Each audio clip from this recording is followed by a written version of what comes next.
Welcome to EStory, where ancient tales come to life. Today we bring you an inspiring tale from the heart of Africa, the legend of Shuri, guardian of the lost village. This story is about courage, heritage, and the unyielding bond between humanity and nature.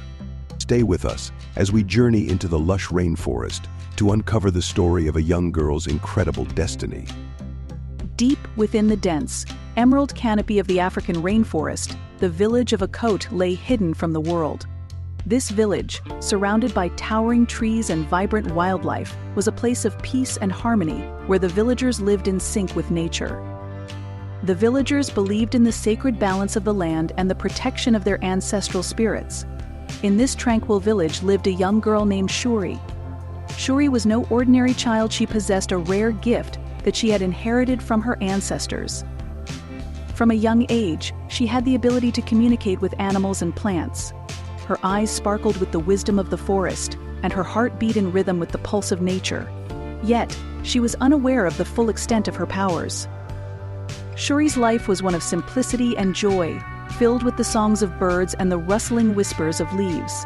Her best friend was a curious and mischievous monkey named Koba, who often accompanied her on her explorations through the forest. Shuri spent her days learning the ways of the forest, guided by the village elders who saw great potential in her. One day, while exploring a hidden grove deep in the forest, Shuri stumbled upon an ancient, moss-covered stone. Intrigued by its mysterious carvings, she reached out to touch it. As her fingers brushed the stone, a surge of energy coursed through her body, awakening her dormant powers. She heard the voices of the ancestors, urging her to protect the village and the forest from an impending threat. Unbeknownst to Shuri, a logging company had set its sights on the lush rainforest that surrounded Akot. The company, led by a ruthless businessman named Mr. Langley, had received government approval to clear large swathes of the forest for timber and agricultural land. The villagers, unaware of the looming danger, continued their daily lives in blissful ignorance. One evening, as the sun dipped below the horizon, casting a golden glow over the village, Shuri sat by the fire with her family. Her grandmother, the village elder, told stories of their ancestors and the sacred bond they shared with the forest. Shuri listened intently, her mind still reeling from the vision she had experienced earlier that day. Grandmother. Shuri began hesitantly. I saw something today. I felt the spirits of our ancestors. They spoke to me and warned me of a great danger. Her grandmother's eyes widened in surprise. Shuri, my child, you have been chosen. The spirits have given you a gift, and it is your duty to protect our village and the forest. You must learn to harness your powers. The following days were filled with rigorous training as Shuri's grandmother taught her how to channel her energy and communicate more deeply with nature.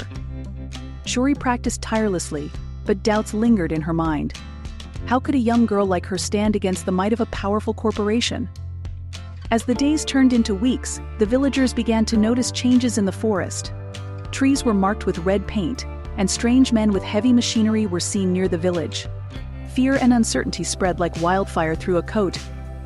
Shuri knew she had to act before it was too late.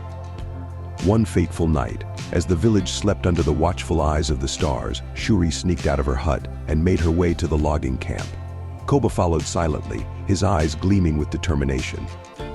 Shuri's heart pounded in her chest as she approached the camp, the rumble of machinery and the harsh voices of the loggers filling her ears. Using her powers, Shuri called upon the animals of the forest to create a distraction.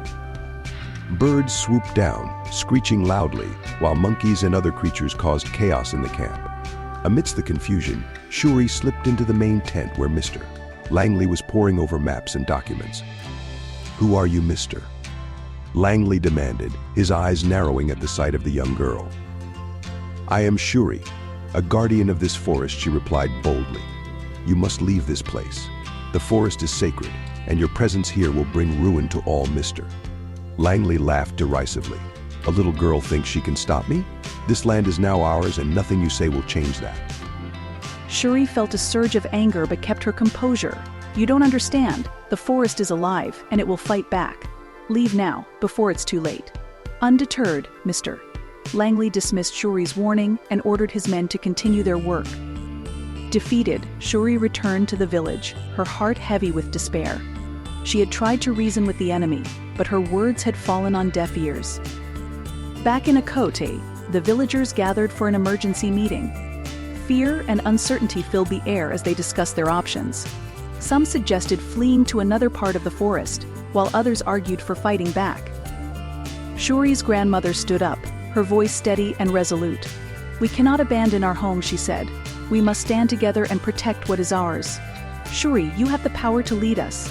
Trust in your abilities and in the spirits of our ancestors." Shuri felt a newfound determination rising within her. She knew she couldn't do it alone, but with the support of her village and the strength of the forest, she believed they could overcome any obstacle. That night, she meditated by the ancient stone, seeking guidance from the spirits. The following day, Shuri led the villagers in preparing for the battle ahead. They set traps and created barriers to slow down the loggers' progress. Shuri used her powers to rally the animals of the forest, forming a united front against the invaders. The villagers worked tirelessly, their spirits lifted by Shuri's unwavering resolve. The day of the confrontation arrived, and tension hung thick in the air. The loggers, armed with heavy machinery and tools, marched toward the village, ready to clear the land. Shuri stood at the forefront, her heart pounding with a mixture of fear and determination. As the loggers approached, Shuri raised her hands, calling upon the spirits of the forest. The ground trembled, and the trees seemed to come alive, their branches swaying menacingly. The animals, led by Koba, positioned themselves strategically, ready to defend their home. "Stop," Shuri shouted, her voice echoing through the forest. "This land is protected by the spirits of our ancestors. Leave now, or face their wrath." Mr. Langley, undeterred by the spectacle, ordered his men to continue. But as they advanced, the forest fought back. Vines wrapped around machinery, rendering it useless, while animals attacked with surprising ferocity. The loggers, caught off guard by the coordinated defense, began to panic. In the midst of the chaos, Shuri faced Mr. Langley once more. "You see now, the forest will not be defeated. Leave and never return." Mr. Langley, finally realizing the futility of his efforts, signaled his men to retreat. The villagers cheered as the loggers fled, leaving behind their equipment and broken spirits. Shuri felt a wave of relief wash over her, knowing they had won the battle, but she also knew the fight was far from over.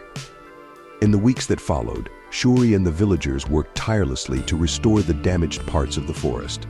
They planted new trees, healed injured animals, and strengthened their bond with nature. Shuri continued to hone her powers, guided by the wisdom of her grandmother and the spirits of the forest. One day, as Shuri was tending to a newly planted sapling, she heard a rustling in the bushes.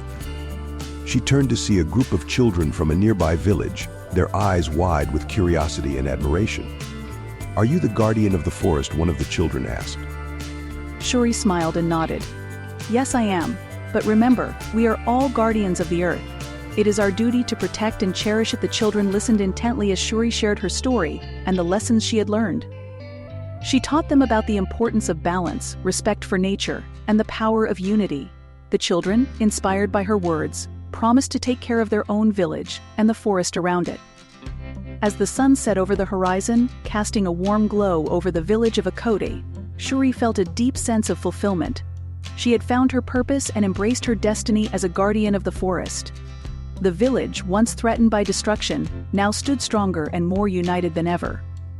Thank you for joining us on this incredible journey with Shuri, the guardian of the lost village. We hope this tale of courage, heritage, and the unbreakable bond between humanity and nature has inspired you. Remember, just like Shuri, we all have the power to make a difference and protect the world around us. If you enjoyed this story, please like, share, and subscribe to EStory for more enchanting tales. Until next time, keep believing in the magic of stories.